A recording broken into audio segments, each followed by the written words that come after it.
요즘 커피숍에 가지 않고도 이 캡슐 커피로만 커피에 대한 그런 즐거움을 맛볼 수 있는 기회가 참 많은데요. 바로 에스프레소 머신이 등장했기 때문입니다. 자, 커피에 대한 즐거움을 조금 더 알아보는 시간, 바리스타 김유진 선생님과 함께 바리스타 강좌를 좀 시작해 보도록 하겠습니다. 안녕하세요. 안녕하세요. 네.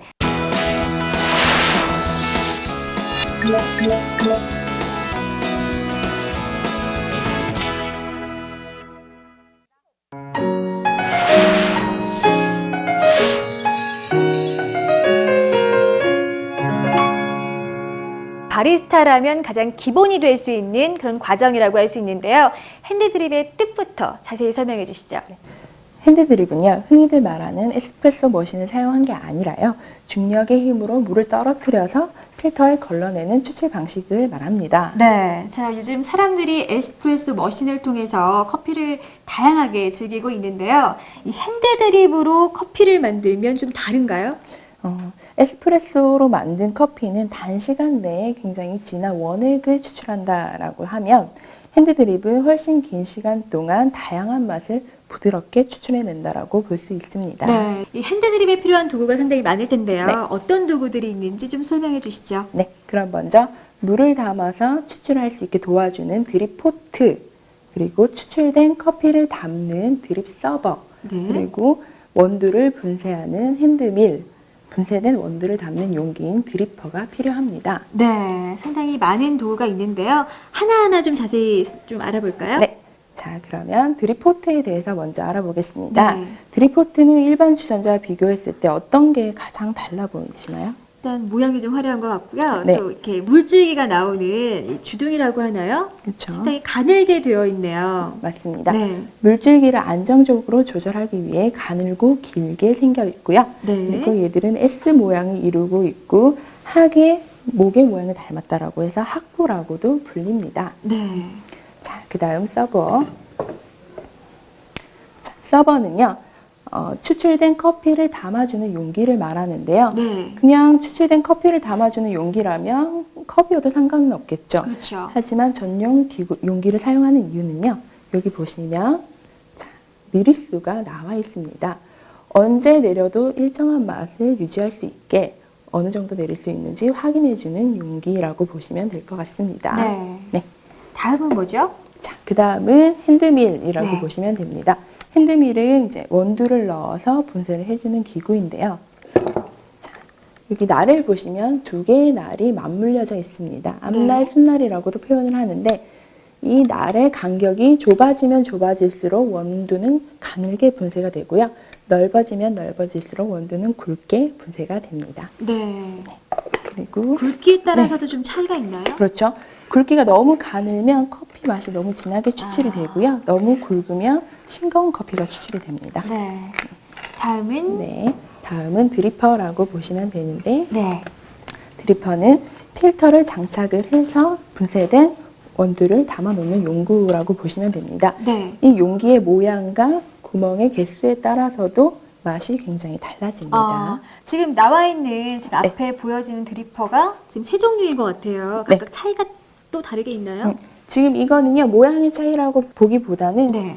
재질의 차이라고 보시는 게 맞습니다. 네. 자, 일단 플라스틱은요, 딱 잡아보시면 굉장히 가볍습니다. 네. 그래서 휴대성이 굉장히 좋습니다.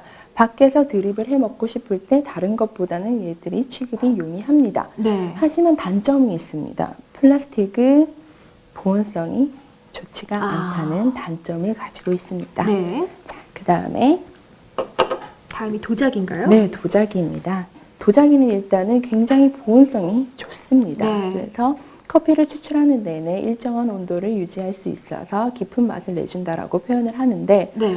이 도자기의 단점은요, 떨어뜨리면 깨지죠. 그렇죠, 깨지기 쉽고요. 플라스틱보다 좀 무겁겠네요. 그렇죠. 네. 그리고 굉장히 두껍기 때문에 추출하기 전에 예열을 해줘야 된다는 아. 단점이 있습니다. 네. 자, 마지막으로 동을 보겠습니다. 자, 동. 굉장히 보기에도 예뻐 보이죠? 네. 자, 얘들은요, 뜨거운 물을 넣으면은 열이 빨리 전도되는 열 전도율이 굉장히 좋고요. 네. 이 리브라고 하는 울퉁불퉁한 부분이 조금 더 부드럽게 생겨져 있어서 비교적 깊은 맛의 커피를 추출해 준다라고 합니다. 네. 하지만 이 드리퍼의 단점은 가격이 굉장히 비싸다라는 겁니다. 그럼 이 도자기와 플라스틱의 장점만을 모아서 만들어 놓은 게 동으로 동일한- 만든 드리퍼라고 볼 수 있겠네요. 네, 그렇게 볼 수 있겠지만 이제 취미로 하시는 분들이 사용하기에는 처음부터는 좀 부담이 된다는 게 네. 안타깝습니다. 네, 그러면 핸드 드립을 할 수 있는 방법부터 좀 진행을 해보도록 하겠습니다. 네. 그러면 핸드드립 하기의 순서에 대해서 알아보겠습니다.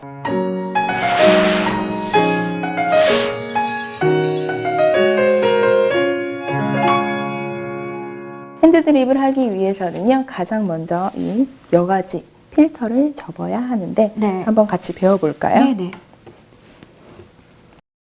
자, 이렇게 이음새 부분이 있습니다. 이 부분의 아랫면을요, 나를 보고 올려준 다음에 네. 꼭 접어주고요.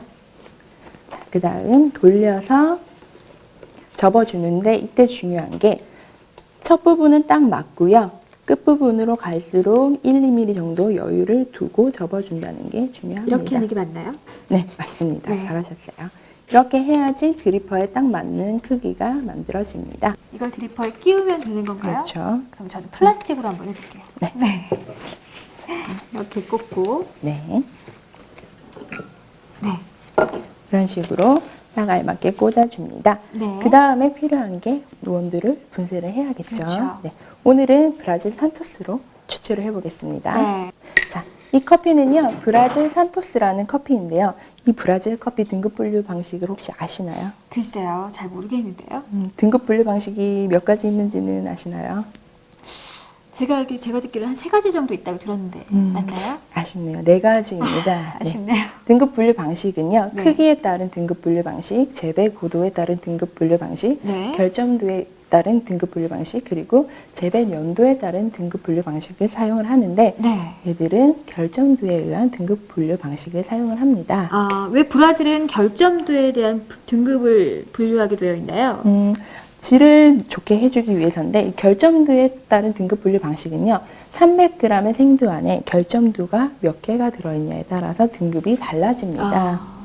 결점도는 뭐 벌레 먹고 썩고 곰팡이 쓸고 깨진 콩들을 말하는데 네. 그게 당연히 작을수록 등급이 높아지겠죠. 아, 네. 네. 그러면 이 브라질 산토스를 분쇄를 해보겠습니다. 네. 1인분 기준을 15g으로 보는데 이 한 스푼이 10g입니다. 아, 그럼 조금 더 해야 되겠네요. 그렇죠. 이걸로 한 스푼 반이라고 보시면 됩니다. 네. 그러면 한 스푼 반을 넣어주겠습니다. 네. 한 스푼이랑 자, 이 정도, 반 정도라고 보시면 됩니다.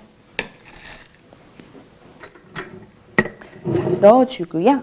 시계 방향으로 일정한 속도로 돌려주면 됩니다. 네. 한번 해보실래요? 네, 해볼게요. 네. 되게 재밌는데요? 재밌나요? 하시다 보면 팔이 아프실 겁니다. 네, 더 이상 원두 갈리는 소리가 안 나는 걸로 봐서는 다 네. 분쇄가 된 것 같습니다. 자, 분쇄도를 보시면 핸드드립에 알맞은 분쇄도는요, 0.5에서 1mm라고 보시면 됩니다. 배전도, 그러니까 즉 약하게 볶을수록 좀 더 가늘게 분쇄를 해주고요. 강하게 볶을수록 조금 더 굵게 분쇄를 해주는 게 일반적으로 맞습니다. 네. 자, 그러면은 이제 드리퍼에 필터를 접어놓은 드리퍼에 분쇄된 원두를 넣겠습니다. 네. 자, 여기서 중요한 거. 이 상태로 드립을 하면은 어떤 층은 원두층이 너무 깊고 어떤 층은 원두층이 얕겠죠. 네. 그러니까 수평을 맞춰주셔야 됩니다. 가볍게 드리퍼를 쥔 다음에 수평을 맞춰주는 겁니다. 이런 식으로. 네. 네. 자, 그리고 자, 그리고 나서는 물이 끓었으면 서버에 물을 먼저 넣어주는데 네. 그 이유는요. 서버를 데워주기 위해서예요. 아. 네, 서버가 차갑다면 커피가 추출되면서 식어버리니까 네. 그것도 방지를 해주고 필요한 물의 양도 측정하기 위해서입니다. 네. 자, 이때 넣어주는 물의 양은 서버의 목 부분까지라고 생각을 하시면 됩니다. 자, 서버에 물을 넣고 드립포트로 옮겨줍니다. 살짝 데펴졌다고 할 수 있겠네요. 그렇죠. 포트가. 자, 이게 드립 준비의 끝입니다. 드립을 할 때는 물 온도가 굉장히 중요합니다. 그렇죠. 네. 커피는 배전도가 높을수록, 즉 많이 강하게 볶을수록 물의 온도를 약하게 해줘야 되는데 네. 그 이유는 많이 볶은 커피를 너무 높은 온도에서 추출을 해줘 버리면 쓴맛이 너무 강해서 다른 맛을 가릴 수가 있기 때문입니다. 네. 이렇게 물의 온도, 볶음의 정도에 따라서도 맛이 다른데 가공 방식에 따라서도 맛이 다르다는 거 알고 계셨나요? 들어본 것 같긴 한데요. 좀 자세히 설명을 해주세요. 네, 커피의 가공 방식이 있습니다. 네. 가장 대표적으로 두 가지, 내추럴과 워시드 방식이 있는데요.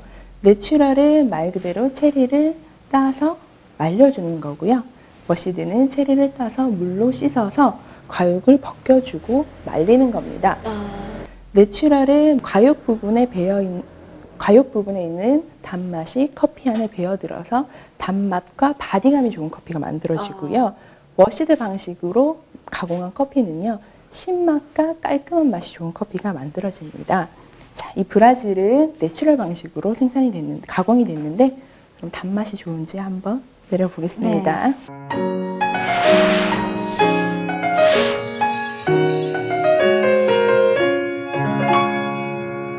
그러면 추출하는 방법을 알려드릴 텐데요. 네. 추출하기에 앞서서 뜸들이기라는 과정이 있습니다. 뜸들이기란 커피에 뜨거운 물을 부어서 커피를 불려주어서요, 수용성 성분이 원활하게 추출될 수 있도록 도와주는 과정인데요. 네. 뜸들이기가 핸드드립 과정에서 가장 중요하다고 표현할 수 있을 만큼 꼭 필요한 과정입니다. 이런 과정을 뜸들이기라고 표현을 하는 이유가 있을까요? 밥도 맛있게 해주기 위해서 뜸을 들여주고 떡도 네. 맛있게 만들기 위해서 뜸을 들여주는 것과 비슷하다고 보시면 될 것 같습니다. 네. 뜸들이기를 하는 방식은요, 가는 물줄기를 중앙에 부어서 빠르게 바깥으로 돌려주는 방식입니다. 좀 보여주세요. 네. 이때 물의 양이 너무 많아지면 의도하지 않은 추출이 이루어져서 완성된 커피가 싱거워질 가능성이 크고요. 물의 양이 너무 작아지면 커피의 추출 시간이 너무 길어져서 텁텁한 잡미가 나올 수도 있기 때문에 적당한 물의 양이 좋습니다. 적당한 물의 양은 커피가 골고루 적셔질 정도의 양이라고 보시면 됩니다. 네. 핸드 드립을 할 때는요, 내가 포트를 잡지 않은 손으로 내 몸의 중심을 살짝 잡아준다라고 보시면 될 것 같습니다. 네. 그리고 이 서버의 미리수는요, 항상 나에게 보이고, 이 손잡이는, 드리퍼의 손잡이는 추출할 때 주둥이에 닿이지 않도록 반대쪽으로 돌려주는 것이 좋습니다. 네. 자, 뜸들이기 들어가겠습니다.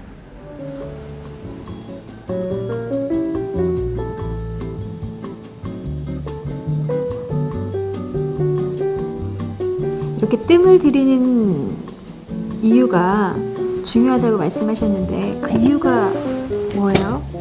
뜨거운 물을 부어서 커피를 불려줌으로써 네. 커피가 용해될 수 있는 수용성 성분을 많이 만들어주는 겁니다. 자, 이렇게 방울로 뚝뚝 떨어지는데요. 3방울 이내로 떨어지는 게 가장 이상적인 뜸, 10방울 이내는 좋은 뜸. 물줄기로 떨어지면은 나중에 굉장히 싱거운 커피가 추출될 확률이 높습니다. 자, 지금 부풀고 있는 게 보이시나요? 위쪽에? 네. 신선한 커피는요, 자기 몸 안에 가스를 품고 있어요. 그래서 뜨거운 물과 만나서 가스를 배출하면서 부풀어 오르는 겁니다. 빵과 같다고 해서 커피빵이라고도 불립니다. 이게 신선한 커피의 표시라고 보시면 됩니다. 네. 다음에는 어떻게 해야 되나요? 네. 뜸 들이는 시간은요, 약 30초라고 보시면 되고요. 그 시간이 지나면 추출을 합니다. 추출은 뜸 들이기랑 비슷하다고 보시면 되는데 뜸 들이기보다는 조금 더 천천히 하시면 됩니다. 물과 커피가 만나는 시간을 충분히 줘서 많은 성분들이 추출될 수 있도록 해주는 겁니다. 자, 1차 추출 들어가겠습니다.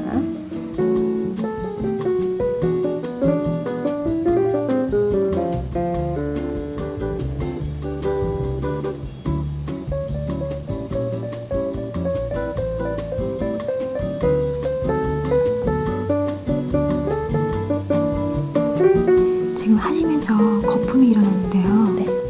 여기 거품이 일어나는데도 이유가 있나요? 네, 신선한 커피는 아까 가스가 방출이 된다고 했죠. 네.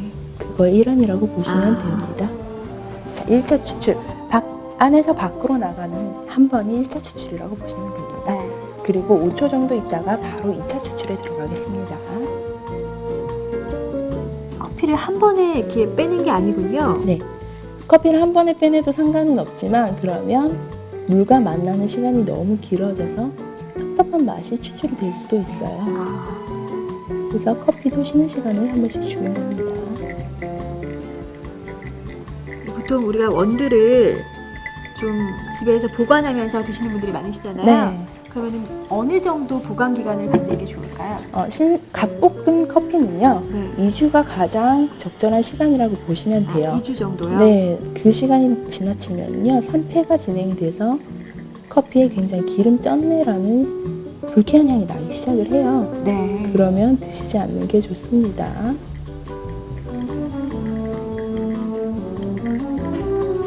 자, 3차 추출이 끝났습니다.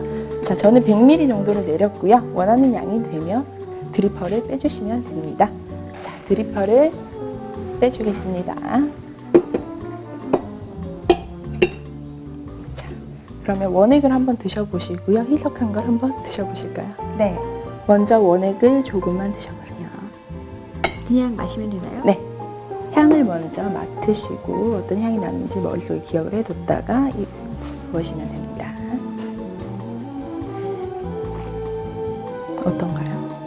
향보다 맛이 더 깊은 것 같아요. 맛이 더 깊은 것 같나요? 네. 브라질 커피는요, 고소함과 단맛이 굉장히 좋은 커피예요. 고소함과 단맛이 느껴지시나요? 네. 그리고 고소하면서도 약간 쌉쌀한 그런 쌉쌀한 커피 맛이 더 많이 나는 것 같아요. 어때요? 진하진 않으신 것 같은가요? 조금 진한 감이 좀 있어요. 진한 감인가요? 그러면은 제가 생각하는 알맞은 농도로 희석을 시켜주겠습니다. 앞으로 커피를 내리실 때는요, 100ml 정도를 기준으로 내리시고요. 나한테 너무 진한 것 같다라고 하면 좀 덜 내리시고, 나한테 너무 연한 것 같다라고 하면 조금 더 많이 내리셔서 농도를 조절하시면 될 것 같습니다. 자, 그러면 희석한 커피를 한번 먹어보겠습니다. 네. 네, 한번 드셔보세요.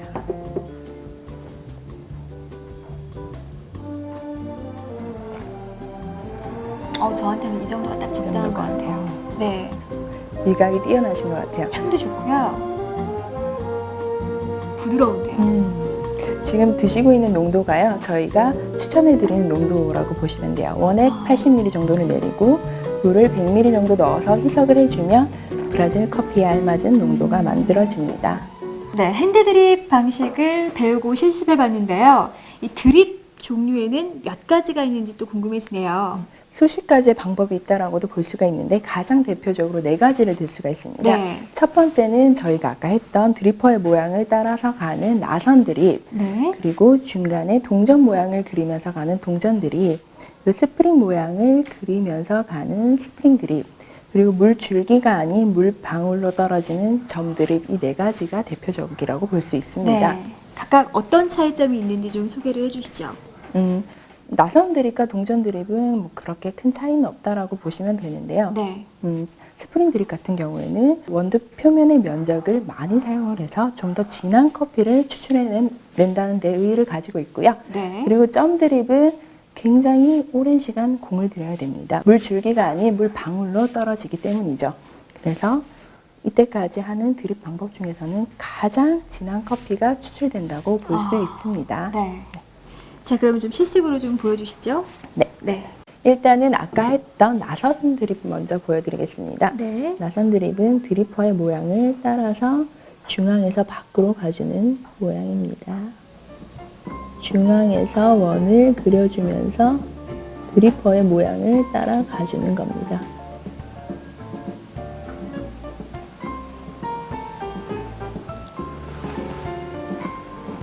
그 다음은 동전 드립을 보여드리겠습니다. 네.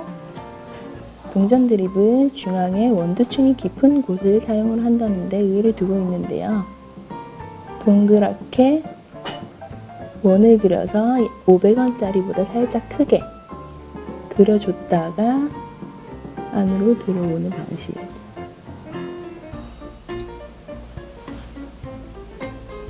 그 다음에 스프링 드립을 보여드리겠습니다. 네. 가는 방향은요, 나선 드립과 똑같은데요. 스프링을 들이면서 가준다라고 보시면 돼요.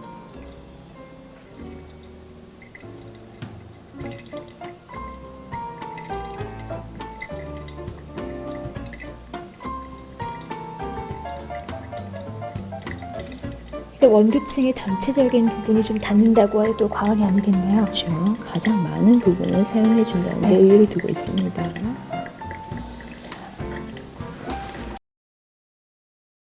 마지막으로 점들을 보여드리겠습니다. 제일 공을 들여야 되는 정밀이고요. 그렇죠. 숨도 쉬시면 안 돼요. 자, 있습니다. 물 줄기가 아닌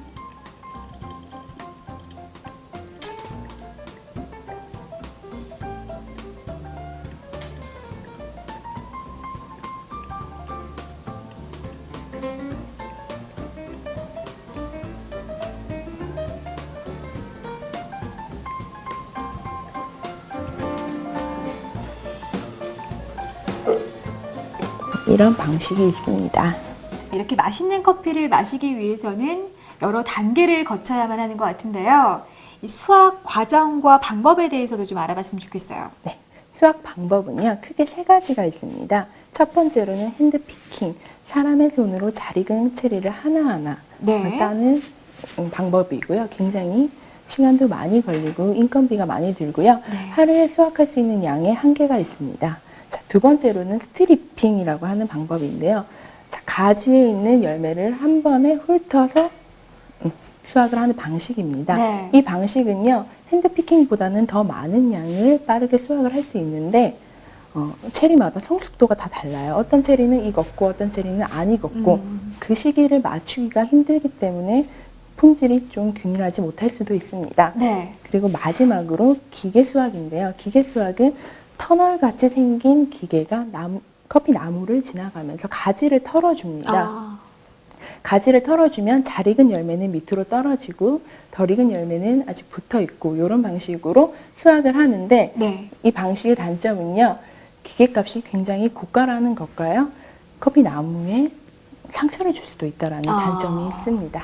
자, 그럼 이렇게 기계 수확이 뭐 세계 최대의 커피 수확국이라고 할 수 있는 브라질 같은 경우에서는 좀 꼭 필요하지 않을까라는 생각이 드네요. 네, 정확하십니다. 브라질 같이 경작지가 넓고 평평한 곳에서 주로 네. 사용하는 방식이라고 알고 있습니다.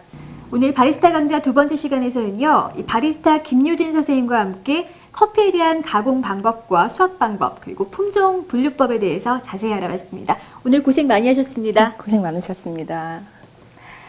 네, 지난 시간은 이론을 통해서 배워보는 시간이었다면 이번에는 핸드드립을 통해서 체험으로 배워보는 시간이었는데요. 실습을 통해 배워보니까 조금 더 커피에 대해서 깊이 있게 알 수 있는 그런 시간이었던 것 같습니다.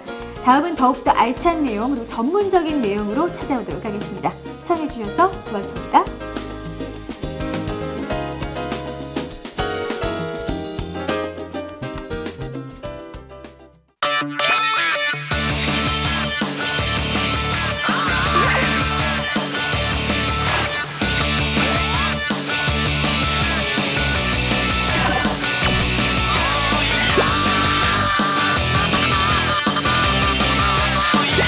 Yeah.